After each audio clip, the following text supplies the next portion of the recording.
Just to pick up so I can segue, I started off by saying that you can identify resilience as an internal psychological trait that's acquired through learning and also somewhat intrinsic by the basic genetic makeup and early childhood experiences that people have. My experience with the concept of resilience comes more out of social work and public health, which is that it's related to environmental factors as much as to individual traits. So for instance, when you use the model in public health, on one side of the equation, you have risk factors, and on the other side of the equation, you have resilience factors, or what are called protective factors. So if I were to go into a low-income neighborhood that had a high rate of crime, high rate of single-parent families, a lot of police surveillance, high rates of school dropout, poor teacher-to-student ratios, the presence of drug use in the home, the presence of drug use and crime in the neighborhood, those are all called risk factors, right? And those are factors that reduce the capacity of a child in that neighborhood to be strong and resilient. So we see the environment ties in. And then on the other hand, on the other side, the protective factors in a public health model would be integral families, schools with strong or positive teacher-to-student ratios, homes where there is time set aside for parents to interact with the children, both in a creative way and a social way. There absence of drug use in the home, access to after-school programs, et cetera, et cetera. Those are called protective factors. So a public health model or a social work model looks at resilience as in the environment, as well as in the child or in the client or in me. So I have certain intrinsic adaptations that are learned in order to respond to stress. But what's important is what's around me and in that environment. And what we've seen in my research, and I'll get to my research very quickly and very briefly, is that the social capital that you have is what's your protective factor, the cultural attributes and social capital. So let's first talk about social capital. We think of human capital as all of the things that I know, that I can do, that I have a degree in this, or I know how to work on a computer, I know how to fix a car. That's called human capital. Social capital is the connections that you have with people and institutions. So all of the networks that I have of friends that I can rely on in a situation, all of the people that I can call to help. I'll give you an example. You know when you have social capital when you need help. And when you need help, say something happens to somebody in your family and you really need help, you know right away who I can call, right? So those are your primary social capital resources, the people that are in your primary group, your intimate group, typically your family and your closest friends. Then you network out a little bit further, who's in your secondary group that you can call on, and who's in your tertiary group out there in the community that you can call on. That's what I mean by social capital. All the resources or networks that connect you to people in a positive way that you can rely on, that have your back, that are supportive to you. And this is true for children in elementary school, for college students going through COVID. It's also true when you confront some of the difficult things that we confront in life, such as your wife, you have to take her to the emergency room because she's had a stroke. You know, the people that you can call, that's social capital. Another feature of resilience is cultural embeddedness. Cultural embeddedness means the degree to which you're embedded in a cultural framework or a cultural worldview that's protective to you, that mediates the way you understand the world. So every one of us has our particular social and cultural positionality, but the degree to which we're embedded within our own culture and identify with its norms and its customs and its attributes and its traits and its belief, that is a protective factor because that we can call on that to help us. So if our culture teaches us to be optimistic, to look forward, and to accept our fate as something that we didn't deserve, and maybe it came at us in a way that we thought wasn't right and fair, but we're by golly going to persevere through it because that's what we culturally do in that particular culture. We're strong and we persevere. And then I've got all of those institutions of my culture behind me. which are the community leaders, the women leaders, the family leaders who reinforce those cultures. And then we have the the cultural leaders that are also in faith communities, in government and non-governmental organizations that also provide those connections. Also, cultures mediate all the rituals of life: birth, adolescence, marriage, senescence, death. At each of those intervals in the life cycle, culture is how we understand that. So how we approach the world is mediated by culture as well. Now, for me, this became important because over the last 13 years, I've been studying migrants and refugees from Central America and Mexico and trying to figure out. Initially, my first research was what's going on with them, did a lot of psychological tests, interviews, and so on, depth interviews to figure out where they'd been, what had happened, and assess their state of mind, how much trauma they'd experienced, whether they'd been tortured, whether they'd been battered, whether they'd been kidnapped, all of that sort of thing. And then after that, I began to try to ask the second question. How is it that you've coped with this? How is it that you've been so resilient or strong to get through everything that you've been through? And what they told me was remarkable. First was they didn't see themselves as victims at all. They saw themselves as people making a journey from a difficult and unlivable situation that they had to escape, say in Honduras or in Guatemala or El Salvador, and they had to go through Mexico to come to the United States. And so I said, so ¿cómo se mantuvo a pie? How did you keep going? ¿Cuáles recursos usó usted en apoyarse en estos desafíos? And they would say, pues primeramente la familia, first my family, y segundo mi fuerza, la fuerza, my fortitude, my strength, and then third, la fe, or my faith. So the three things that in hundreds and hundreds of interviews that I've done with migrants and refugees from Central America and Mexico, they said, the things that sustain me are fortaleza, or strength, which is a cultural attribute that I have as a woman from Honduras. I was taught to be strong. I have to be strong for my children. I have to be strong because that's the way I was taught to be, and I'm going to persevere through this, and there's nothing La Migra can do, there's nothing that these criminals can do that's going to take away my humanity, that's going to strip me of this strength, because that's who I am. I'm strong. La fuerza, that's one thing. La familia, I'm doing this with my family. This is my son. My son and my daughter are with me. I'm doing this for them. And I know that my family back in Honduras is supporting me. In fact, they're sending me money. I have family in Houston. They've got a job for me. I'm making this all supported by a web of interconnections of people that I know. And that family is also non-blood family, such as people from my community, la familia de mi pueblo, the family of my village, who are also sustaining me. And I see that they got my back. And then the third one is la fe, the belief in a higher power, the belief that someone is looking out for them, the belief that all of this suffering that they're going through is for a higher purpose, and that eventually it'll all resolve itself well. Those sorts of factors are not just internal psychological traits of resilience, but they're culturally embedded. So that's all I wanted to say about resilience, because it's not just a psychological trait. It's how we view through the social networks and the cultural meanings that we give to it. So stepping back from that preamble, how do we navigate this particular situation with COVID, which is completely unprecedented? We have none of the conceptual tools to figure out how we're supposed to navigate this. We look to the medical experts for this, the public health scientists for this. We see politicians saying one thing or another. And so we have to figure out for ourselves how we're going to navigate this. So the implications to me are that we connect with family, connect with all of the social capital that we have around us, and that whatever particular tradition, whether it's a faith tradition or a philosophical orientation or a spiritual orientation or even an agnostic orientation, but still sees my life as imbued with meaning and richness, whatever your source of that sort of faith or identity as a person of conscience, that those are the sorts of resources that we draw on. So I think I've said enough.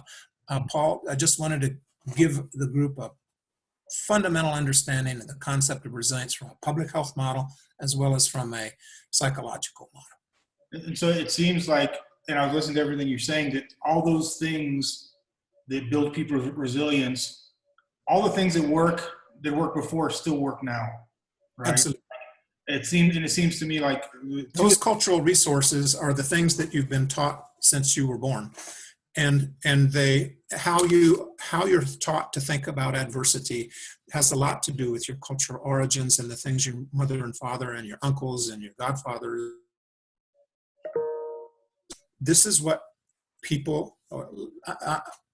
This is what. Let me give you my own example. This is what a man at this stage of life, how I behave in a situation like this. That's culturally defined. So I go through this thinking, what would my father do?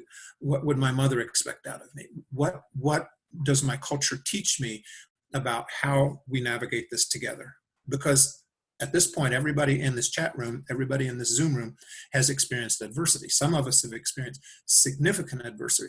Then look back at those events and who did we draw on? We drew from our culture, we drew from our social networks, and we drew from this internal capacity, which is the internal capacity, at 1 o'clock or 2 o'clock in the morning, you're going through all of these ruminations and thinking, oh my God, then you fall asleep, have a pleasant dream, and then you wake up and you go, oh no, the nightmare is still going on. We're still in this pandemic. It looks like we're going to be in this pandemic for many, many months more to go. So as a person, as me, as a psychological entity, what am I going to draw out of my own individual resources as well as those other sources of strength and protection? Yeah, and I think, that reaching out to people is one of the things you mentioned. And I think that that's something that people are so concerned right now with the health side of it, which they should be, right? With the catching, this virus and contamination, and so we're so worried and so concerned about those things that I think we're kind of missing the importance of the social connections, or at least it's not being used. We're not using it enough. I don't think. I'm not seeing it enough. I don't know. I think finally, now that we're a couple months into this, that we as a nation and other nations are seeing this as well, that we're not only in the middle of a health crisis, we're in the middle of a mental health crisis, because the repercussions of this pandemic on the well-being and psychological health of the American population is already being felt. We see significant spikes in family violence, interpersonal violence, partner violence. We see significant requests for appointments on telehealth, and Neftali is doing that in his work. Family Services of El Paso is inundated, emergencies inundated, those who can afford through personal or private insurance to access other mental health care providers, it's way up. So clearly people are struggling to deal with, not necessarily on an epidemic level, but it's widespread and it's concerning. And I'm finally beginning to see some news reports about this, that in the mainstream media. New York Times had a story on it just this morning. Yeah, and I want to ask Neftali to come in a few seconds. I just wanted to ask one other question. What do you think about, what would you say to someone who is a lot of people have this idea that, we're just having to stay home. I'll get through it on my own. I'll just deal with these feelings on my own. I don't need to reach out to people. I don't need mental health services. What do you say to that kind of thinking? Well, the connections that you have are the main resource that you have at your disposal to confront this. So to tough it out alone may be courageous, may be a sign of your fortitude and your strength that you're going to do this on your own. But to the extent to which you process this with people that you trust, and that you talk about it with people that you feel are wise, and also that you share it with people when you need to talk about intimate things, about your own fears and nightmares, that you find people that you can trust and have those conversations. And you know who they are. Every one of us has those in our network. To navigate this alone would be exceedingly unwise, because everything that we know about resilience says that it's embedded in our larger environment. I'll give you an example. My wife and I, there's a woman 2 doors up who's a widow who's been a widow now for about 3 years, and we knew her kind of informally. Um, but I was thinking, actually, it's going back now almost 8 weeks, what she must be going through. And I thought, well, if I feel anxious, if I feel lonely, and yet I'm here with my life partner and embedded in teaching on the internet every day, busy, what is she going through? So we've been calling her and getting stuff for her and dropping by at safe distance stuff that we've prepared so that she can eat, and then calling her, because I know that this antidote to that loneliness that she must feel, that fear that she must feel as a senior, it must be 10 times greater than mine. So reaching out to her is important. But you know what? It also is important for me to reach out, because it restores my faith and my identity in who I am, that I'm reaching out and I'm connecting to somebody else who's vulnerable. Those sorts of connections. Many a philosopher has said, if you really want to do something for yourself, do something for somebody else. Yeah. Great. Thank you, Mark. Naftali, I wanted to kind of just ask you to kind of talk a little bit about some of the things that you've seen in the work with the clients you've been working with, and how you think some of them are dealing with this additional stressors, which many of them already have mental health issues and concerns, and now there's this additional stressor, and kind of the importance that you're seeing for them to stay connected. Yeah, absolutely. So I have the I'm fortunate enough to hold a group for veterans over at Veterans One Stop. So with the group that I'm working with, I wanted them to kind of define in their own words what they're experiencing. How do they define resiliency? They came up with the definition as it being the ability to overcome overwhelming, distressing circumstances that are outside the realm of normal human experience.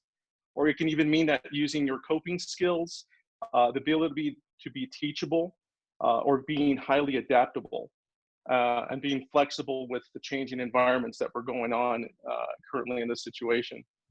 With the current group that I'm working with, I wanted to identify what behaviors have changed since this whole thing started. Most of these people had identified that they started seeing an increase in drinking, a substance use, binge eating, not eating healthy enough, increased or decreased sleep, more physical outbursts, especially in the community of children that have IDD issues, or IDD population. Another is the isolation or fear of leaving the house to go to the store, or even to go to medical appointments. So there's also been a decrease, just like Dr. Lusk had made mention, just a decrease of asking for help. Also, there's been there's been a more increase of physical violence in the home, more arguments, and possible abuse. So other things that we noticed, other behavioral reactions, was an increase of OCD behaviors. That was one of the issues that people had discussed, because coming into the home, people were afraid to bring in stuff. Exercising or excessive cleaning was one of the main issues. There was also a relapse of behaviors. So as you can imagine, people that already had these behaviors beforehand, being confined in the home, they were more susceptible to be around the things that caused them to get in those addictive behaviors to begin with, such as drugs and alcohol. Other things were, again, like I mentioned, being around those loved ones 24/7, finding those nuances, just an increased amount of domestic behavior. We were finding that as well. Decrease in physical activity, often leading just to a sedentary lifestyle, right? Netflix binging, watching TV, and just not doing any physical exercise.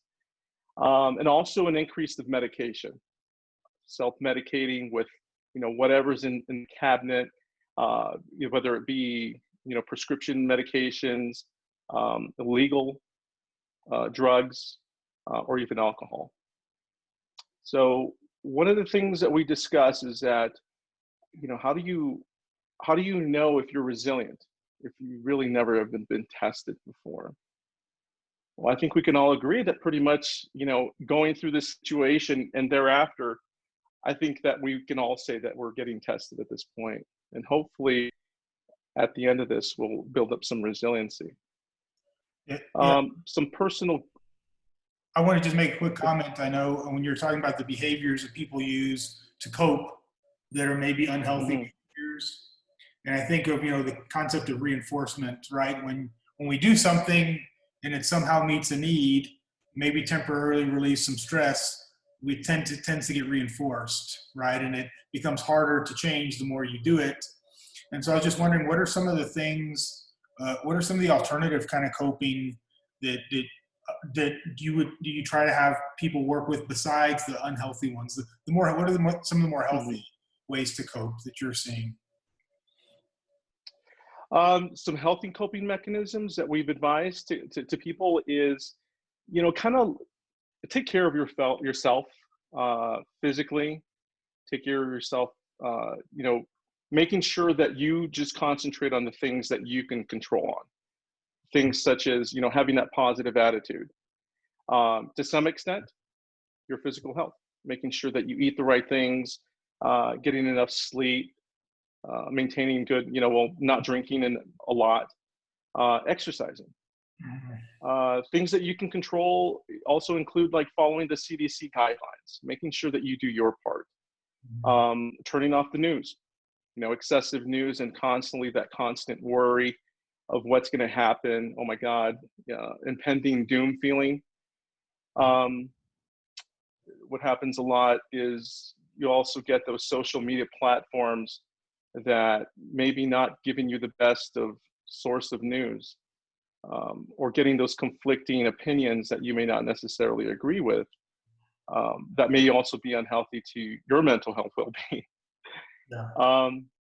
Yeah, so and another thing that a lot of people are now kind of finding themselves in is that they're working from home, and avoiding that mental burnout, because now you're having your work readily accessible to you.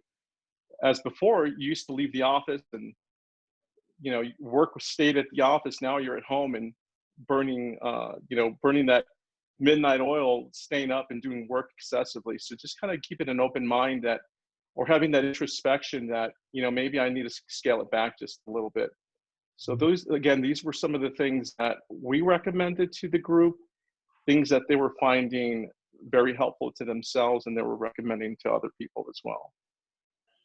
Yeah, and I also think, in the discussion about this social connections and connecting with people, to that could be a good way to something to reinforce too, because I think there's still this idea among some people like, I don't need any help, I don't need to talk to anyone. And I think, like Mark was talking about, we're having all these, we have all these meetings, we have constant meetings, and sometimes we think, oh, that's social interaction. I'm having a department meeting or a business meeting, group meeting, but that's really that's work.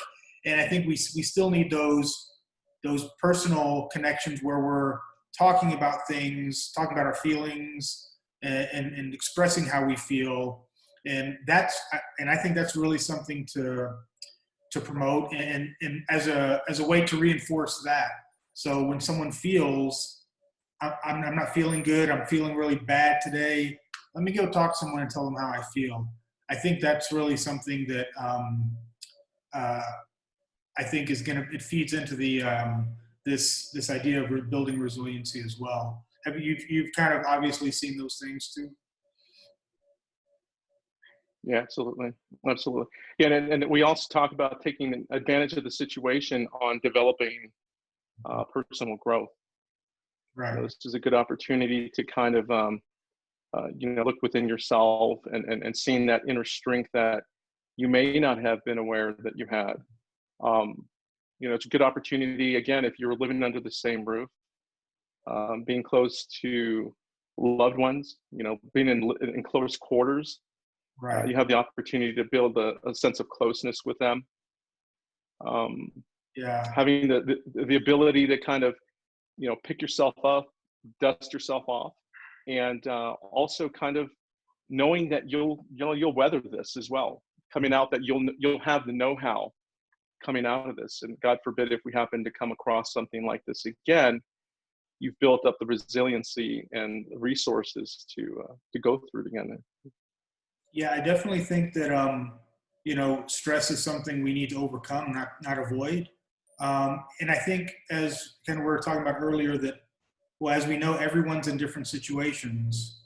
And for those you mentioned, those people that are in a large family, right? And so they're around their family members 24 hours a day, all day, and that can be a stress in itself at times, right?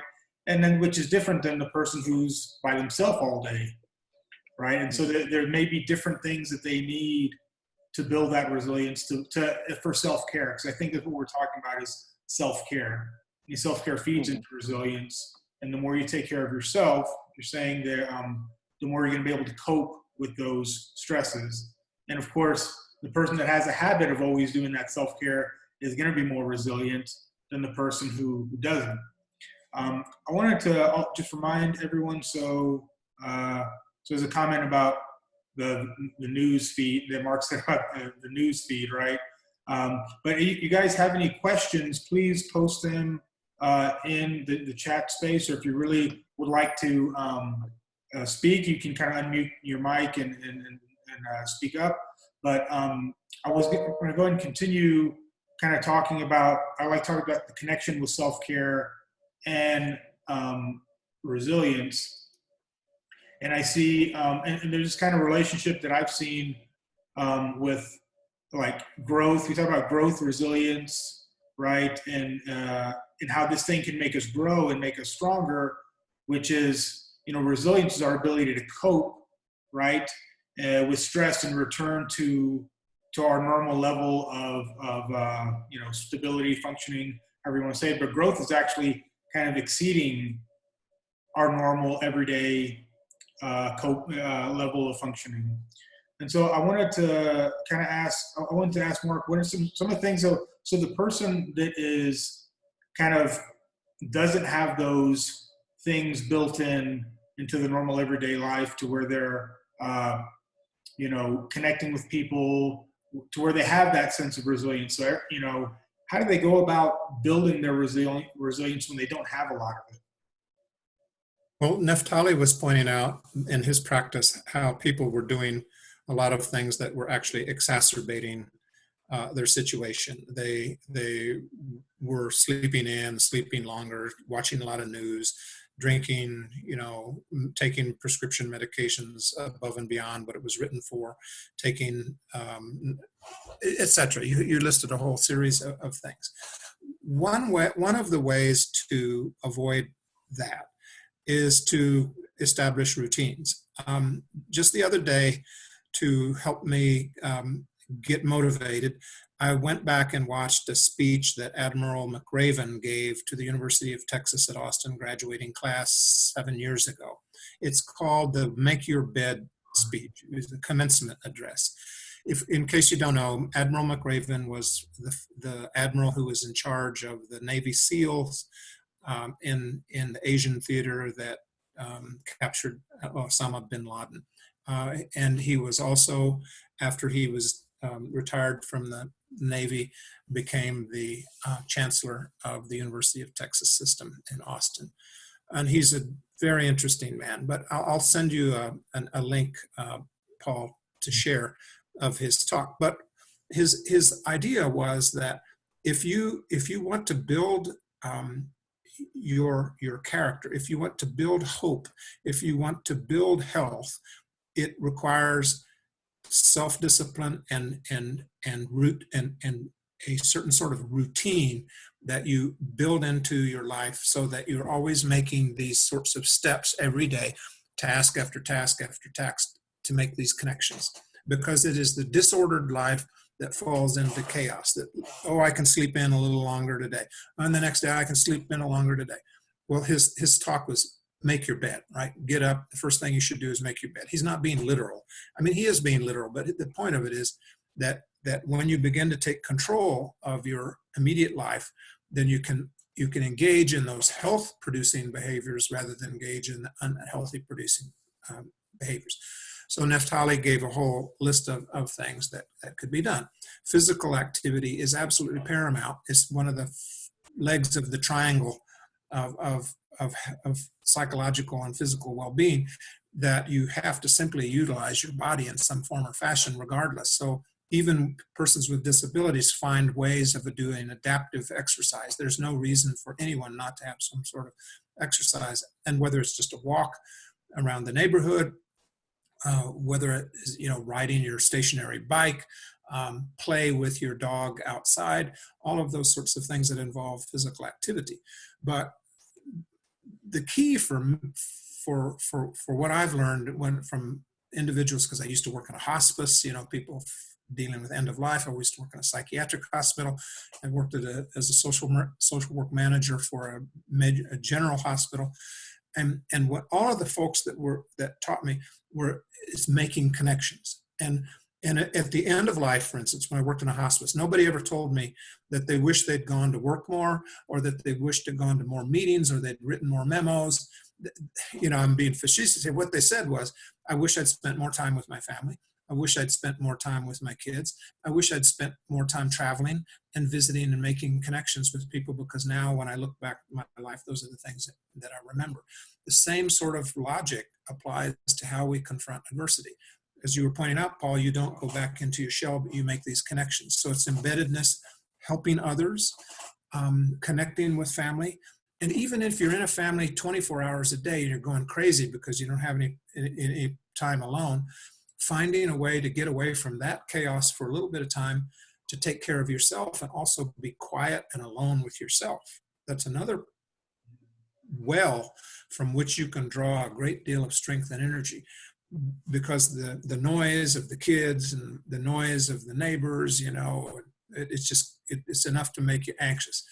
And so if you're able to find a center and practice some mindfulness, even if it's just 10 minutes a day, where you go into yourself and draw on those things that give you peace, that give you quiet. And we all have those resources. We when we do, visualization with clients, we say, what are the things that make you feel calm? What are the things and images that you bring to mind when you want to de-stress?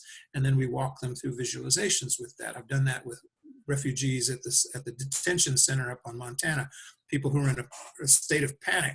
Let's breathe. Let's control the only one thing that we can control about our body is our rate of respiration.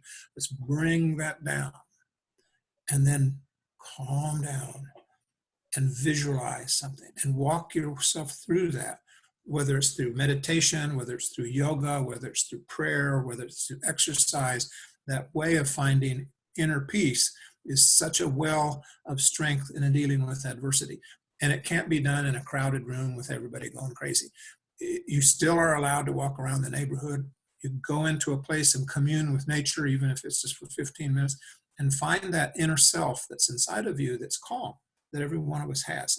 Even those of us who were brought up in chaotic conditions know where the safe spaces are, and to find those safe spaces in our hearts and minds that we can go in there and center on those. Those are some of my thoughts on that, Paul. Yeah, it seems like one way to describe that is you're having either routine or structure and balance, right? And so the degree to which we can incorporate as many of those things as possible into a consistent daily routine, the more we're going to build up that capacity for resilience. Yes. Isn't that true, Neftali?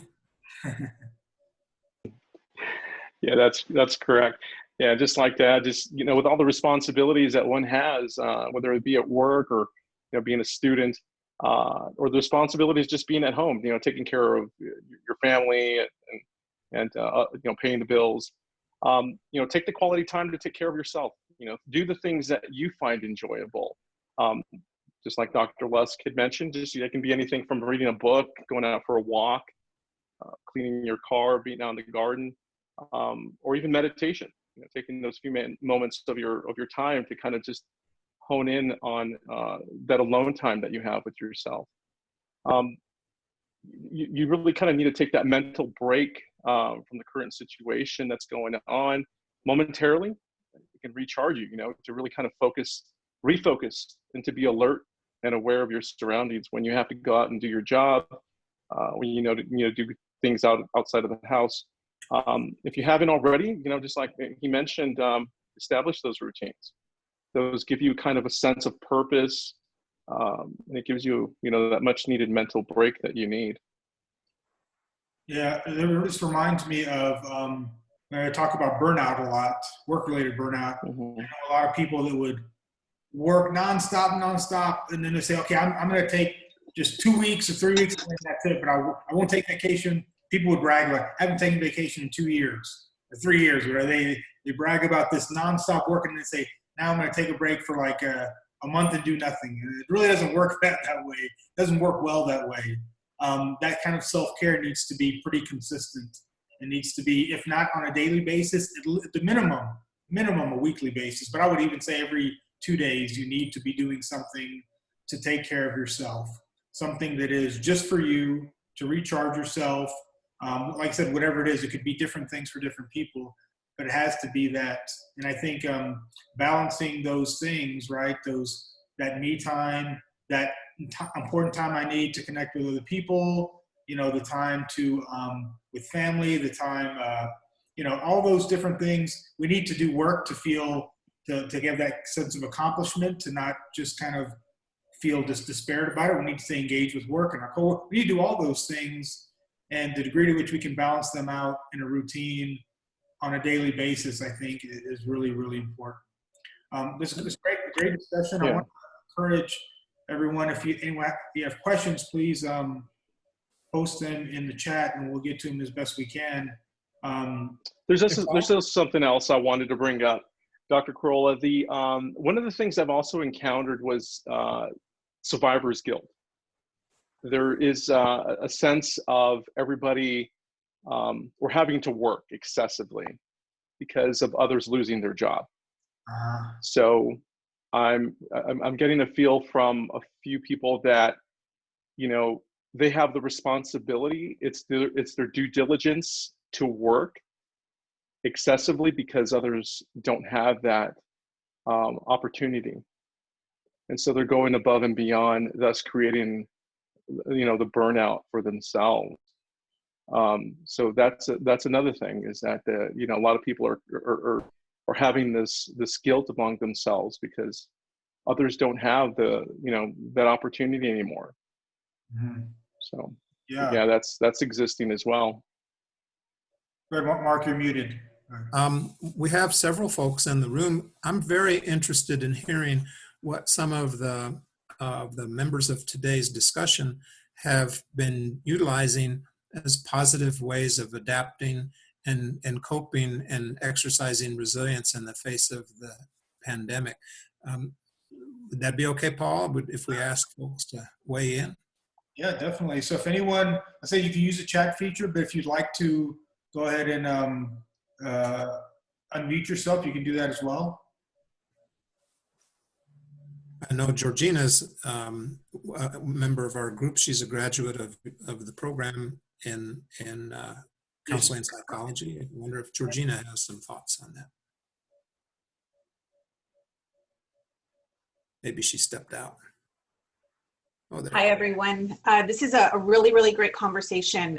Thank you for all of the points that you've brought up.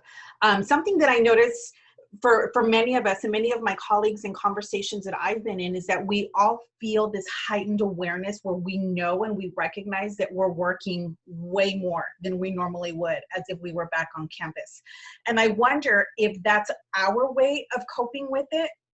So rather than hearing that we are withdrawn, that we're not connecting, are we, some of us maybe on the flip side of things, and using work as a way to fill our day? And instead of binging, we're choosing to work 50, 60 hours a day. And it took my daughters, my little ones, believe it or not, bringing it to my attention. They're saying, Mommy, you're always working. And I'm thinking, oh my gosh, you know, is that my coping mechanism? And is that what I'm using to kind of fill my time? But if you all can maybe just kind of comment on that, because in sharing this with some of my colleagues, so many of them agreed. And they said, oh, I'm working way more now than I was when we were on campus. Yeah. That's very insightful. I like your observation, Nicole, because I think as professionals, we use work as a coping mechanism. And as Paul alluded to earlier, people brag about how hard they work. You know, I have gone 3 years without a vacation, you know. Well, that doesn't sound like a very healthy thing for me, but if that's the way you want to cope, okay.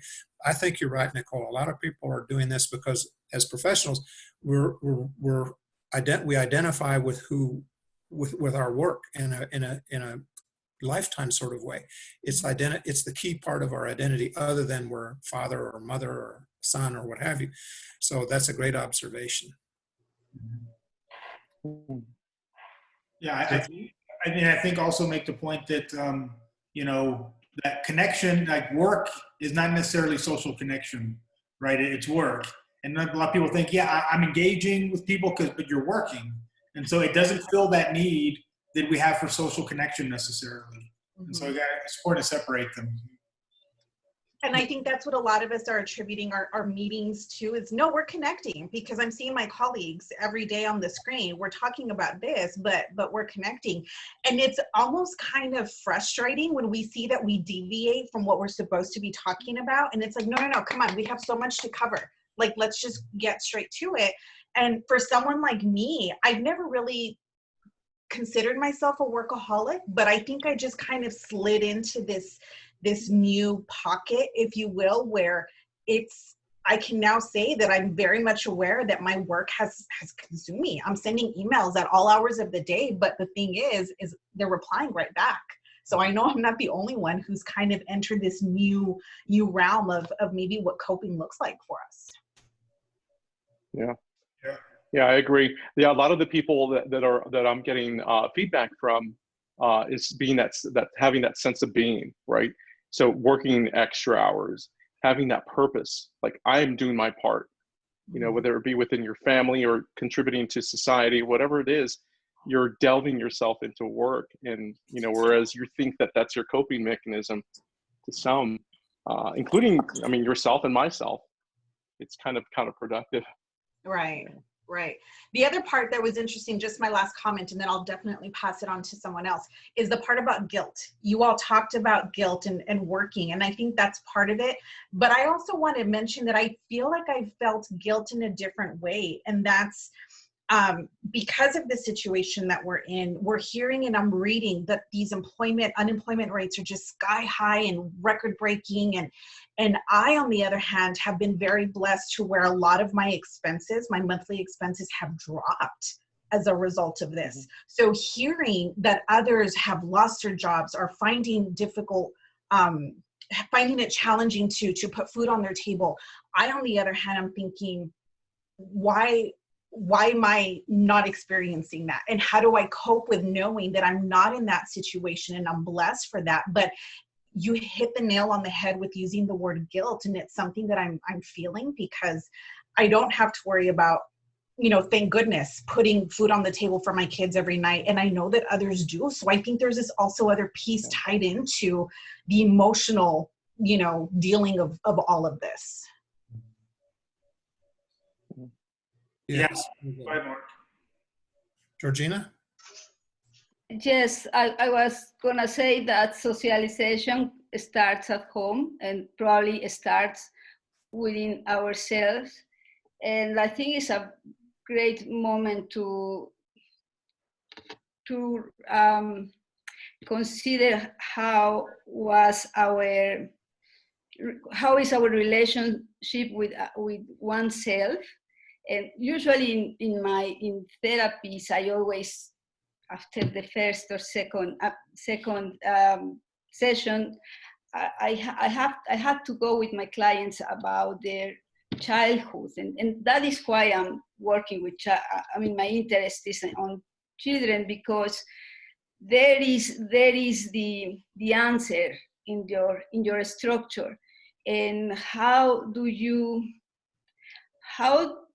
your parents, how your community, how your those narratives, how they are and how they are coming now to you, and what you are talking about, working, that's a compulsive behavior, and that is covering some type of anxiety. But Right. that anxiety, it doesn't has anything to do, as you mentioned it, as Nicole mentioned it, has nothing to do with the crisis, the current crisis, because you also mentioned it, that economical troubles is not your particular issue. Still you feel anxious. So from where is this anxiousness coming? So that's a good opportunity of delve deep into ourselves. Right. And Right. And I think I've just answered that. The only way I can think of answering it is any time that I can volunteer and do something, that's, I give back my time. If there's something I can donate to, I do that. And I just feel like there's just something in me that's weighing on me as a means to, you have to give back, and what can you do? And I'm seeking all these avenues. And I wonder if that's just something else that a lot of people are also experiencing. yes, but first you have to do it from a very how can I say it? I know that many people that gives, they are basically good-hearted people. Mm-hmm. And that is very nice. But first it's better to understand, I guess, if it's not a way of distraction, in order to not start working with our negativities, or with our traumas, complex traumas probably, or chronic traumas from childhood. So first we have to understand the narratives of our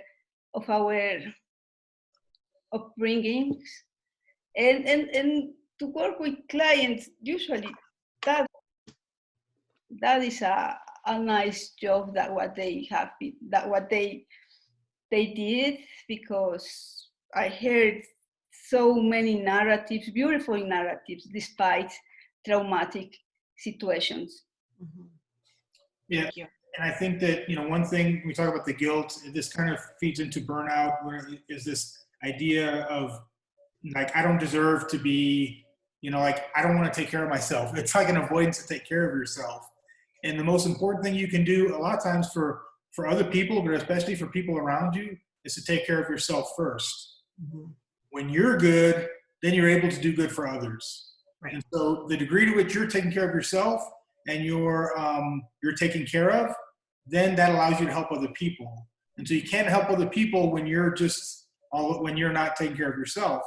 And so I think, there's many things you can do, right? Like feeling about, if you can give, you give. If you can volunteer, you volunteer. But at a minimum, just by taking care of yourself, you're contributing to a better community and a better society at large. If you want to take that kind of stance with it, I think that's important for us to think about that way, because we really many times avoid taking care of ourselves because we feel like, why should I take care of myself when someone else is so much worse? Mm-hmm. They don't see the connection. By taking care of yourself, you have more of an ability to help those other people, or just society in general. Right. Yes. Hi guys, I'm sorry, I wanted to piggyback off what you guys have been talking about as well. I mean, I can relate completely to what Nicole has been saying about guilt, and you do get that sense of feeling guilty for being able to stay home, and I'm a sociology major, so what I think about often is about the forgotten communities out there. So there's a lot of mandated rules that are saying, stay at home, do this, wash your hands, and there's a lot of individuals that don't even have access to that. So that's something that I really am focused on, and I try not to think about it, again, from my mental capacity, I guess. But at the same time, going from that, I'm actually fortunate as well, because I am a graduate student full-time, work full-time. I'm managing 2 jobs at a time. So my biggest thing was that I never had the time for my family. So I would see them a few hours a day. And now with this, I am very grateful at the same time. It did give me a lot more work of, homeschooling a 6-year-old and an 8-year-old, but at the same, and managing my courses and working from home as well.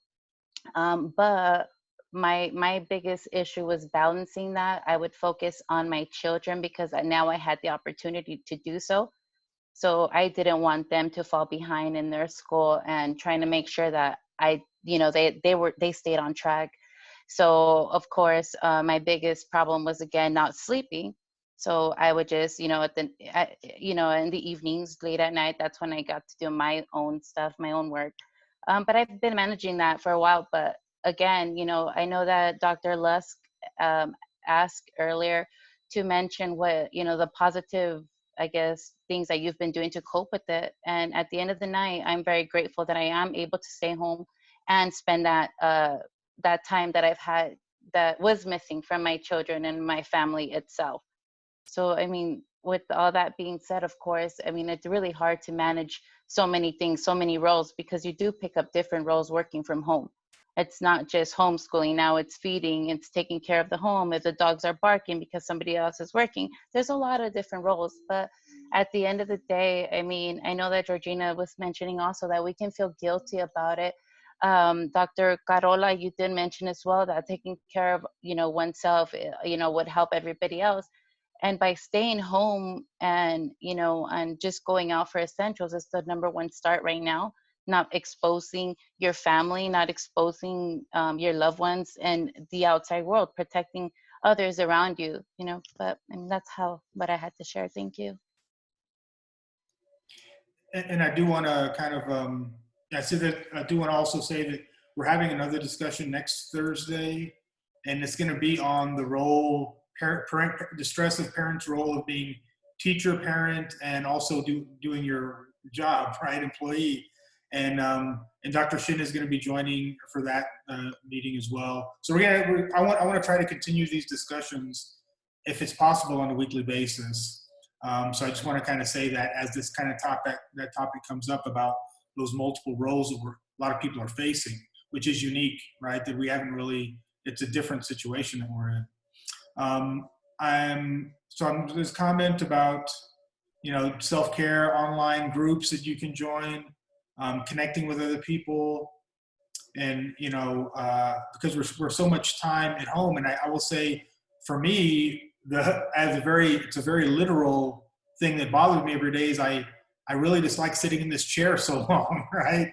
Because I'm working, doing emails, and then the meetings, I'm just in this chair, and I don't really want to, I feel like I'm in the chair too much, and I start to feel so uncomfortable.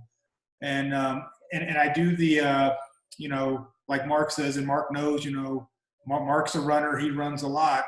And I try to do my running in the mornings, but it's so important, for me to be as active as possible, because before you can meet people, you can go to lunch, you can go do different things to meet people, and now you meet everyone I meet everyone sitting in this chair pretty much, right? So it's a different challenge, and I'm still looking for ways to kind of change that.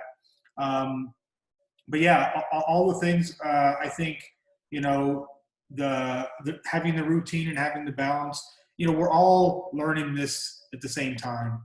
We're all learning as we go. It's all new. The mental health professionals, we have all these, expertise and everything, but this is a different situation.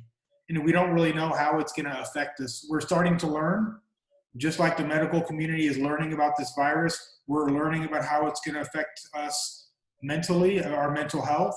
And we know some of the things that work, but we really don't know the extent to how this is going to impact us, other than, like I think we were talking about earlier, this is going to be a huge, I think Mark said, this is going to be a huge mental health issue for the long term. Once the medical situation has been, I don't want to use the word resolved, but once we understand it and we have it somewhat controlled, the mental health effects of this are going to be, I think, around for a while. I appreciate comments by Crystal and Nicole and Georgina.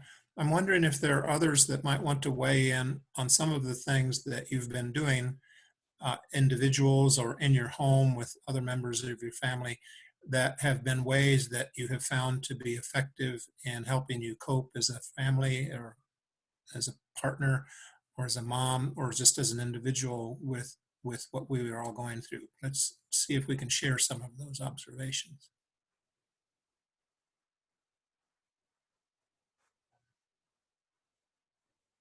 I see my student Osinachi's in the room. I have something I can share about that. Okay. My cousin and I, who are very close, have been using some apps like Snapchat or Marco Polo or texting or FaceTime on a daily basis, actually. And the ones that have the filters and the funny voices and the different cartoons and stuff, we get to express ourselves, express our feelings like you all were talking about. But also, so I'm trained in mental health. What I find is really wonderful about it is that we can do so in a way that also plays with the emotion. It makes it playful. We get it out. We have fun. We laugh, and we feel so much better by the end of it. That's a great example, Valerie. Hi, I have something I can share. So when this whole thing started, I had a lot of seeds and I decided to start gardening because I mean, there's something about watching something grow and taking care of it and going outside every day, checking on your plants. That really keeps me calm. And another thing I try to do, I was noticing at the beginning of the pandemic, I would spend hours answering emails, checking everything. So I try to maybe just stay on my computer for 2-3 hours per day, answer emails, and then I decide, okay, if it's not an emergency, I can get back to them tomorrow instead of, working 24/7. That's an excellent example of keeping things in perspective and distancing yourself from the work, the excess work that we, and Nicole had pointed out, that we fall back on as a sort of a compulsion as professionals to do. And then as Neftali pointed out, distancing ourselves from that news feed that's 24/7. I mean, I get my cortisol levels just go through the roof if I'm in the same room as one of those television sets with, COVID 24/7. I have to limit myself to a maximum of literally 15 minutes of that. And I try to get what news that I do get about it from a source that I can read, like the New York Times. And then what you've just said about gardening, my mother had an expression, gardening is the path to serenity. And it was a part of her life. She loved working with flowers and gardening in the backyard and doing that. She did all that all of her life. And my wife does the same thing, getting out in nature and doing that. Another thing that a lot of people like is connecting with other living things. A friend of mine is a veterinarian, and he himself has 4 dogs, and then he sees dogs and cats all day long, and he just loves animals, and he finds that that's an important thing for us to find that companion that it gives you total and unconditional love and support. And there's so many of these little tools that we could use, including the gaming that we do. Play, is a wonderful way to bring out an alternative expression of who we are, is just to play. And we become these mature and responsible adults, and we don't allow ourselves to just play, to watch a comedy show, or to tease or to joke around. And then Paul was mentioning physical activity and building that in, and he noted that I'm a runner, but for me, running is not just a physical activity. It's a form of I don't want to say therapy, because I don't use it as therapy. I use it as a time alone when it's quiet, and I run at 6 o'clock in the morning. I hear the birds and I see the sun coming up, and I feel like I'm in nature, and it's so much more than just getting my heart beat up and that. It's about that connection to something that's bigger than me, and that can be had just walking around the neighborhood with your partner at the end of the day. Sometimes I'll sit out in my garage and look and see people walking up and down when the hot part of the day is finally cooled off, with their masks on, walking the dogs, walking the kids around the neighborhood, and I'm seeing them chatting and having a really good time, and they're getting out of that house. They're getting back into something that's physical and making a connection with other people. And that's so fun to watch that every evening in my neighborhood. Osinachi, are you there? There's someone with it raised their hand. Nyla, I think. Yes, I am, Dr. Love. Okay, Osinachi is going to come up. Let's go with Nyla first. Hi, I'm a neuroscience student, and I just wanted to say that something that helped me, and I didn't know it would help me like that, but when everything happened, I had so many plans. So for me as an anxious person, the world just stopped from out of nowhere. So I guess that's the way that has been helping. It has been the way that has been helping me, because it made me realize that I don't have the control of everything. So that's something that I've been trying to do, and be more mindful about how I take this a day at a time. And I think it's something that needs to be, spoken about, because also talking to people, they have realized that they didn't really like their lives before the pandemic, because out of nowhere it stopped. And then they started to think like, I didn't really like waking up every day and going to my office and stuff like that. And I'm a student, and I'm a student worker too, but it made me realize how much I loved it, and that I needed to take like a break to maybe somewhat acknowledge how much I've done and how much I love what I do. And I think it's something that needs to be discussed in terms of how did you feel about your life prior to everything stopping, So yeah, thank you so much for arranging this talk. I love every single one of your points. Osinachi, I think you were going to say something. Yes, sorry, I apologize for trying to address my daughter. But for me, it was hard initially, like trying to juggle being home with my daughter all day and then sitting on the computer doing all my work and everything. But there are times I'll just forget all the work I have, except it's an emergency or it's due. But then I just sit with her in the sitting room, in the living room, watching TV with her, trying to explain things to her, ensure that she eats. We go out for walks. She rides her bicycle or drives her little car. We go around the neighborhood, and we meet people also like Dr. Luxley who are taking a walk with their dogs or with family members. And then in the evenings too, we spend time with my husband when he gets home from work. Well, that's how we cope. Initially, it was like I'm at home with her, but I spend most of the time on the computer, and there are days I won't step outside, except maybe to check the mail. But then I decided that wasn't healthy for us, so we go out. And she's always eager to go outside to take a walk, and so we do that with her as a family, to have fun and just to get fresh air and enjoy the weather. Neftali, you were talking about the fact that a lot of people are losing their temper and in your clients, among your clients, and getting irritable and so on.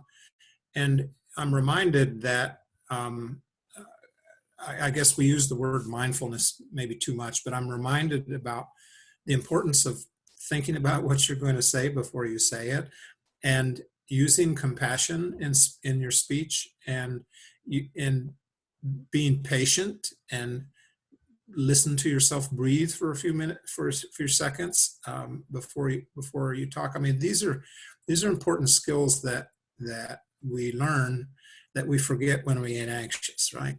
And we fall back on these negative traits, but we have the capacity to pull ourselves back and say, you're getting grumpy, and you want to say something curt or impolite, to pull back from that and then go back into your center and say, what can I say that's kind?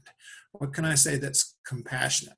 And that's this capacity that we have to think and reorder what we're doing, that we, when we have these compulsions and these anxieties to act certain ways from old habits and old learned behaviors. Mindfulness is being able to pull away from those habits and actually think for a moment and say that right speech is kind speech. to kind of use a Buddhist notion, that correct speech is compassionate speech. And think about the effects of your words before you use them. I know it's hard to do when you're working with the clients that you're working with, but for us and for me, I try to watch what I say when I know that I'm getting irritable, and sometimes I fail altogether and say the wrong thing and then just kick myself later for having gone over the verbal line. So you have any thoughts about that, Neftali, that you've learned from your practice? Yeah, you're absolutely right. Yeah, there's a lot, just like I mentioned before, is these nuances that once were either cute or tolerable in the household have now become annoying, or now probably the starting of discussions or arguments. And just like you mentioned, just having some reflection after those things, after you say them, or taking the time to kind of think out what you're going to say before they actually come out of your mouth. But yeah, those are the things that people are having to be a little bit less. Even the mild-tempered people that were once would look the other way now have come up with these. They can't hold back, and they're having arguments now. So, but yeah, they're definitely becoming more frequent now. And so the things that we're recommending is taking those times, take the 10 seconds before you actually speak. Take a deep breath, practicing these breathing exercises before you actually say these hurtful words. But yeah, those things are definitely happening. So I think we're going to stay around for another 15 minutes or so, I guess. And if anyone has any additional questions or comments, please feel free to share them either through the chat, or you can unmute yourself. If you do have to go, that's completely understandable. Nicole, did you want to say anything about, I did want to remember if you could just talk about some resources available to students and also staff if they're having some issues, and where they can go. Sure. So I was on a call earlier with the director from the counseling center on campus, and they did let me know that they are hosting support groups in English and in Spanish every week. And so they have, several participants come in, and it's a safe space, and they've come to be very effective for the participants. So I want to invite everyone to go to their website. I can post the link in the chat area for everyone to see, but there's also many faculty aside from you all here. I know we've partnered with Dr. Ann Horak, who takes a very different approach with ways that you can connect and de-stress, if you will. She does a lot of meditation. She shares a lot of practices from around the world, actually. So it's very, very interesting to hear her approach and how she recommends a lot of the Tai Chi or Buddhism, or just different approaches to relieving some of that stress. But I think more than anything, whether it's a professional, whether it's a friend, I think just the fact that we're having these conversations is very important and has helped so many people. Several folks reach out to me later and say, you know what, just being able to talk about it and hearing that there are others that I can connect with that are experiencing the same thing I am has been super helpful and beneficial. So whether it's through the counseling center, faculty like yourselves, staff like me, we're all just here to support each other. And even someone like me who Paul, I heard you say when I first got on the call, is kind of facilitating this. Yes, I am, but I'm human first. And so I have a lot of these same concerns and anxieties, and I'm going through a lot of this with everyone else. So I'm not in this kind of selective group where I'm exempt from all of these feelings as well. If anything, I'm very much experiencing them. So being able to talk about them in this platform, it's very beneficial and very helpful. So I just want to invite everyone back next week. The promo will come out again, and I'll send it to Dr. Carola, Dr. Lusk, to pass out to your students and others that you may be connected with. But I'm looking forward to continuing these conversations and giving folks just an outlet or a safe space, if you will, where they can share some of what they're going through. And thank you, Neftali, for sharing your expertise as well. It was great to meet you. And yes, just find what works for you. It's going to be different for everybody, but I think if we all just find what works for us, then I think we'll get through this. Great. And I say we're all in the same boat pretty much.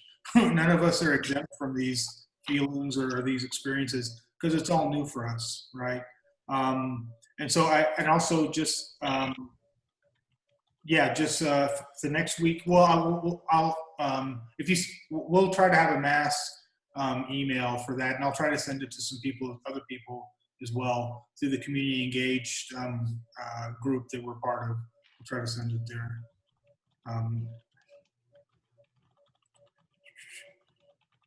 So I guess we'll hang around for some other. Do you guys, Mark or Naftali, have some other comments, some things you'd like to add as we're waiting? See if I had a question, or I'm not sure if it's even relevant, but I know Dr. Lusk, you informed us about the cultural embedded. And as you were talking about it, it just left me thinking about, say, a lot of upbringings of individuals that didn't have the opportunity or, to observe in their own family that the social capital, right? So if they witnessed growing up, a lot of individuals witness, growing up not having that social capital to fall on, to depend on for that help. And right now, while we're going through this pandemic, there's a lot of individuals, like you mentioned as well, your neighbor who's out there on her own, right? But there's a lot of individuals that sometimes won't even accept somebody's help. There's a lot of individuals that, I mean, after you explained the whole cultural embedded thing, I mean, it makes sense how a lot of individuals want to be resilient on their own, and they think that they're going to be okay. But at the end of the day, we do need the human body, other people around you to have that support, to listen to, even when you have to vent. Can you give me any thoughts about that, about, just having, like, helping out and reaching out to those individuals? Thank you very much for that question and great observations. It's clear that a lot of folks come through their childhood with adverse childhood experiences, with toxic stress, with seeing and growing up in homes where they don't have positive role models because the adults are not the adults in the room, and they had to take on in their adolescence or even in their childhood the role of adults.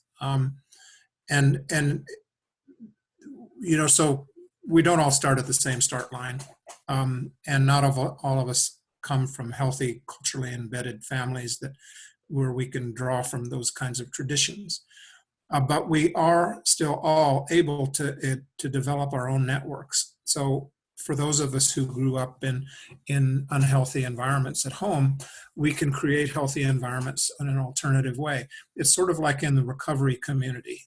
People who have recovered or in the process of recovering from substance use don't try to fix the community that they were in, the substance abuse community. They find a new community. The new community is the recovery community. It's comprised of people who are sober, who are trying to live a clean and healthy life. And so I think when folks don't have positive role models in their own homes and don't have parents that they can look back to, they can still connect with the cultural traditions that we have. Because regardless of what minority group or color group or whatever ethnic group or identity we are or preference we are, we're still connected to people in unique ways. And we can create alternative families and alternative communities through a network. This is an example of it. Everyone in the room is a professional or a graduate student or a professional student. And so we all share a lot of these same values, and that's part of our cultural connection. So the people that I hang out with and the people that I socialize with aren't just people who come from my sort of Western European cultural tradition. That's not the tradition that sustains me. The tradition that sustains me are people who are engaged in the scholarly life, people who are engaged in the life of the mind. And it's in those people in bookstores and coffee shops that I find my friends and I can make my social connections. And it's in people who like to run, and it's people who like to garden. Those are the people that I connect with. I don't celebrate Swedish holidays or or any of that's not what I'm talking about when I'm talking about my culture. My culture is the connections that I have as a result of the values that I've learned and the ones that I've created for myself, and that world that governs my ethics and governs the way I identify with the world. And so certainly some of that is embedded in my genetics, but most of it's not. When I was talking with migrants from Central America and Mexico, the ones who were the strongest were the ones who clearly identified with their culture. I'm a Honduran, or I'm an El Salvadoran. I come from this village. I come from this district, and that's who I am. And when we saw, for instance, the art exhibit of the children who were detained at Tornillo, who did art constructions and paintings and stuff, and they were about their village. They were about images of their family back in Tegucigalpa or what have you. That's the connection to your roots, wherever those roots may be, that are protective. So children and adults who find connections culturally with another group, with a group with which they identify, with which they share those same values, that's that source of social capital that I'm speaking of. It doesn't just have to be ethnically identified or identified with a particular subculture as such. Right. I do see that in exactly what you're saying.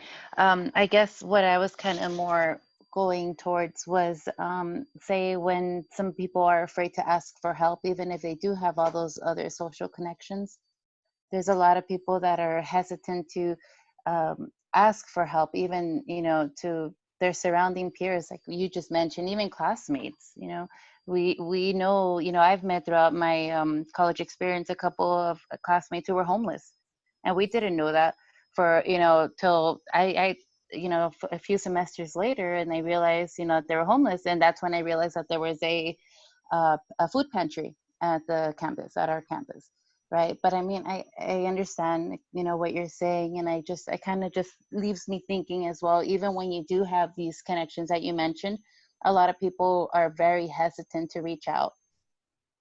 Well, that's one of the aspects of the American sort of cultural view, is that you are highly individualistic, you're self-reliant. It's sort of the pathology, I think, of the American rugged individualism culture that we have, that we're not allowed to ask for help and we have to be stoic. And it's particularly acute among men. Men are taught not to be thoughtful about self-care, and they're taught to be strong and not necessarily resilient. And I'm not saying that all men are this way, but it's a gender burden that men carry in a highly professionalized industrial society such as ours, and it's also in other cultures, this inability to reach out and identify.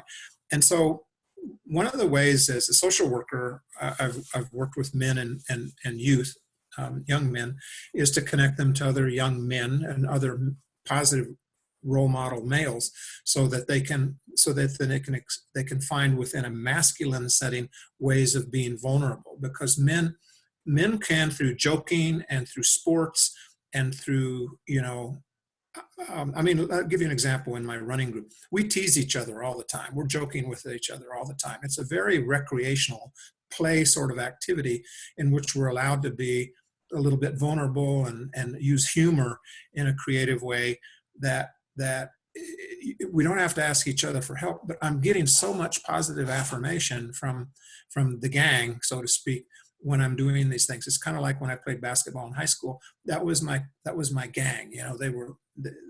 We were competitive, we were athletic, but we were also finding that affirmation for who we were in a way that was masculine and socially acceptable.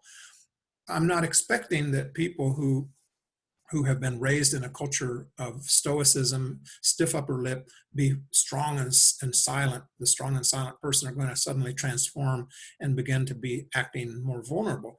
But what we can find are ways in which they can express their vulnerability that are in a social acceptable ways, so that they don't seem to be diminished, so that they have brothers or brothers figuratively, other men who care for them, who give them that positive affirmation that men need just as much as women, but aren't able to get through intimacy with other men.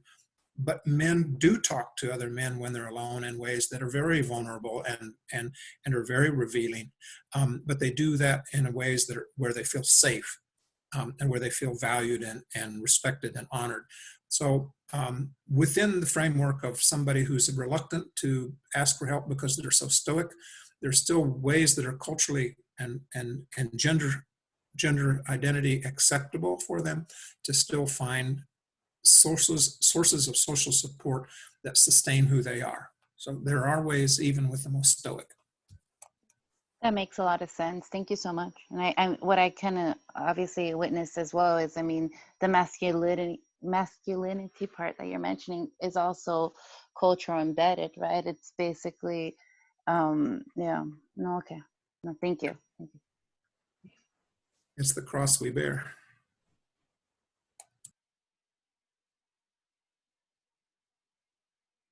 What would you say, Dr. Corolla or Dr. Lusk, somebody that has lost their job? So a person now is kind of grieving a loss, if you will. So they're grieving. How is it that you would encounter, how would you approach somebody that is in, you know, kind of going through this grieving process? Kind of, you know, that head of the household, they've lost that sense. How is it that you can encounter somebody? How can you keep tabs on them without feeling too intrusive? What skills can you use? I think whenever that situation is going on, you have to look at the most basic need first, right? And the most basic need, if you try to address how they're dealing with the loss, and maybe there's a real, there's a financial crisis in their family because of this, I think it's really important to address that need through referrals and through, you know, connecting them with resources. But on the level that you're talking about, like grieving the loss, and maybe if you're talking about like it's the male provider needing to be the male provider, looking at gender roles. I mean, there's a lot of things you can do in exploring what those gender roles mean to someone. And there's multiple ways that you can, quote unquote, serve the role as the head of the household, right? And so challenging some of the rigid definitions of what that role is, I think, and of course it depends on a case by case. And it depends, and of course, like, you know, Mark was talking about this male idea that we have about masculinity, and I think we, you know, so we have to remind ourselves that we don't necessarily want to change people's identity of themselves. We're not telling them you know you have to view masculinity this way, but we can encourage them to be more flexible in how they interpret their masculinity, which I think is much more palpable for many people, for most men. Yeah, they understand it. And I think it helps them be more adaptable. So the goal is to be more adaptable. So if that cultural lens is very rigid, make it a little more flexible, they're more adaptable, rather than trying to change it, like take it away to say that's the wrong way to think about masculinity, because then that's judgment, right? And so that's kind of, you know, it's a case by case, but that's just my general thoughts on that. I think one of the things you said, Paul, is really important, is the most pressing need is employment. And so self-actualization and some of the higher order things on the Maslow's hierarchy of needs, we're not, a social worker isn't going to pay attention to those immediately. We're going to have them down at Workforce Solutions and online trying to get some bread on the table, because the head of household, if that's his definition of himself, sees himself as a breadwinner, as a provider, as a father, as a husband, is not going to have any sense of being at ease until and when he's exercising what he considers to be his basic responsibilities as a human being and as a man and as a provider. So helping him connect with Workforce Solutions, helping him connect with other ways that he can do the role that he needs to do, because we worry about survival, employment, and safety long before we worry about self-actualization.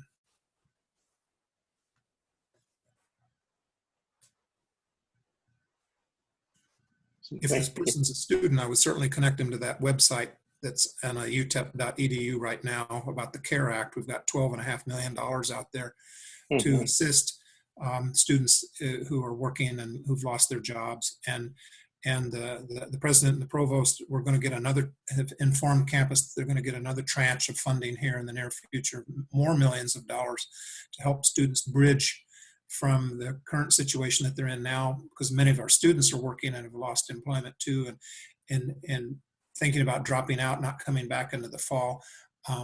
That's why the federal government put such huge amounts of money out into colleges and universities, is to give our students that opportunity to stay on track, to graduate, and not to have to abandon their career and their training to go back in order to take a job that's probably not going to work out too well for them in the long term.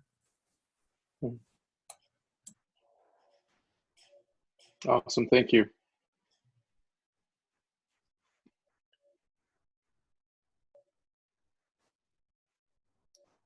I was going to say, Nicole, if do you have any additional? I know Mark mentioned the CARE funds that are available, but do you have any additional guidance for students who are in some financial need? That how they go about receiving that? Is it just do you have any updates on that, or is it pretty much just there on the website? Sorry, I do that all the time. I believe the information is on the website, unless Dr. Luss, do you know offhand how students can apply for those funds? I believe it's an email. They submit an email. I think the instructions are on our homepage. There's the big COVID update, and then underneath that, there's a section on the how students can apply for some of those funds. And they've dispersed many millions of dollars already just in the last couple of weeks. Sure, I'm pulling it up now. There's a big button. Sure. Actually, I'm going to put this link also in the chat, but there's information on here. How do I know if I'm eligible? Will it affect my financial aid? I mean, so on and so forth. So let me put this link here in the chat.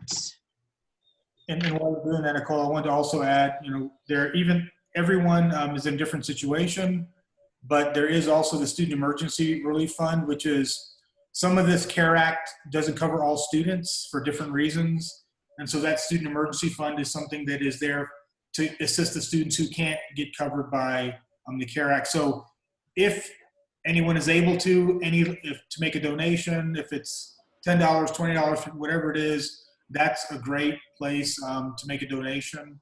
It's something that is not there's no limitations on what students can get that money. The most needy are going to get it.